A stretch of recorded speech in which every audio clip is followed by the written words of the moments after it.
శాంతి శాంతి. మనుషుల్లో ఈ వికృత ఘోష లేకుండానే కళ్యాణ నరసింహుడు ఇక్కడ వెలసింది.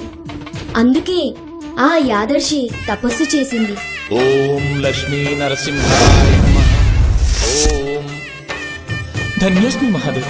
యాదర్శి మహాముని, స్వామి, నీ తపస్సుచే పునీతమైన ఈ క్షేత్రం యాదగిరి గుట్టగాను, శ్రీవారు శ్రీ యాదగిరి నరసింహస్వామిగాను కొలువబడతారు. మహాప్రసాదం.